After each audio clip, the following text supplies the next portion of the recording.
அக்கா ஒரு 10 கிலோ பேச்சு கொடுக்கா. 10 கிலோ பேரிச்சம்பழமா? எதுக்குங்கண்ணா? அதான்க்கா நோம்பு மாசம் ஸ்டார்ட் ஆயிடுச்சுலக்கா, உங்களுக்கு தெரியாதுங்களா? வீட்டுல இஃப்தாருக்கு வாங்கிட்டு சொன்னாங்கக்கா நோம்பு திறக்கிறதுக்கு. நோம்பு திறக்கிறதுக்கே பேரிச்சம்பழம் 10 கிலோ சாப்பிடுறீங்கன்னா சகருக்கு நோம்பு வைக்கும் போது என்னன்னா சாப்பிடுவீங்க? நோம்பு வைக்கும் வேணாக்கா, சாப்பாடு அப்புறம் டீ அடிச்சா அப்படின்னா அன்னைக்கு ஒரு நாள் ஃபுல்லா ஜம்முன் இருக்குங்க. அண்ணா நீங்க சாப்பாடு டீ இதெல்லாம் சாப்பிட்டீங்கன்னா அன்னைக்கு நாள் ஃபுல்லா ஹெல்த்தியா இருக்காதுங்கண்ணா.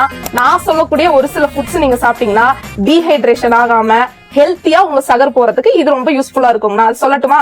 சொல்லுங்க. பெரும்பாலான மக்கள் பாத்தீங்கன்னா சகர் டைம்ல காலையில சாப்பாடு மட்டும் தாங்க சாப்பிடுறாங்க. அந்த சாப்பாடோட சேர்த்து கொஞ்சமா ஒரு ஓட்ஸ் கஞ்சி எடுத்துக்கோங்கன்னா அது உங்களுக்கு ரத்தத்துல இருக்கிற சர்க்கரை அளவை ஈக்குவலா வச்சிருக்கிறதுக்கு ஹெல்ப் பண்ணுதுங்கண்ணா. சாப்பாடோட வேக வச்சு முட்டையும் எடுத்துக்கோங்கன்னா அது உங்களுக்கு ஹை புரோட்டீன் தரது இல்லாம டயர்ட்னஸையும் கம்மி பண்ணி உங்களுக்கு எனர்ஜி லெவல பூஸ்ட் பண்ணுது.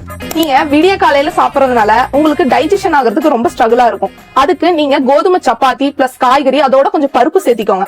இது சாப்பிட்டீங்கன்னா நார்ச்சத்து அதிகமா இருக்கிறதுனால உங்களுக்கு டைஜஷன் லெவல பூஸ்ட் பண்ணும். தயிர் எடுத்துக்கோங்க, அது கூட ஒரு கப் பாலையும் எடுத்துக்கோங்க. ஏன்னா அதுல கால்சியம் லெவல் அதிகமா இருக்கு. இன்னொன்னு வயிறு எரிச்சலையும் கம்மி பண்ணுது. அது கூடவே சேர்த்து உங்களுக்கு பசியையும் கண்ட்ரோல் பண்ணுது. டேட்ஸ் அண்ட் நட்ஸ்ங்கண்ணா. இப்ப நீங்க சொன்னீங்கல்ல 10 கிலோ பேரிச்சம்பழம் சாப்பிடுவேன்னு, அது நோம்பு திறக்கும் போது மட்டும் சாப்பிடாம சகர் நேரத்துல நோம்பு வைக்கிறப்பையும் நீங்க சாப்பிட்டீங்க அப்படின்னா அது கூடவே பாதாம் பிஸ்தா வால்நட் இந்த மாதிரி நட்ஸ் ஐட்டத்தையும் எடுத்துக்கிட்டீங்கன்னா உங்களுக்கு ஹெல்த்தி ஃபேட்ஸும் கிடைக்கும்னா நீண்ட நேரம் பசியையும் கண்ட்ரோல் பண்ணுதுங்கண்ணா.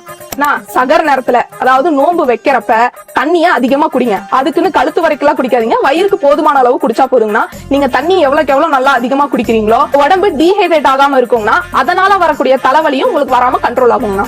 முக்கியமா உப்பு அதிகமா சேர்த்த உணவு, எண்ணெயில பொரிச்ச உணவு, அது மட்டும் இல்லாம டீ காஃபி இதெல்லாம் தயவு செஞ்சு குடிக்காதீங்க. அது குடிச்சீங்கன்னா உங்களுக்கு தண்ணி தாகத்தை அதிகமா ஏற்படுத்தும். நீங்க ரெகுலரா சாப்பிடக்கூடிய ஃபுட்டோட நான் சொன்ன இந்த ஃபுட்டையும் கொஞ்சம் ஆட் பண்ணிக்கோங்கன்னா இந்த ரமலான் மாதத்தோட நோன்பு உங்களுக்கு சிறப்பா அமையும்னா. இதே மாதிரி நோன்பு திறக்கும் போது என்ன ஃபுட்ஸ் சாப்பிடணுங்கிறத நான் உங்களுக்கு சொல்றேன். அதுக்கு முன்னாடி நம்ம பேஜை ஃபாலோ பண்ணிக்கோங்க. உங்களுக்கு ஏதாவது டவுட் இருந்தா மறக்காம கமெண்ட் பண்ணிக்கோங்க.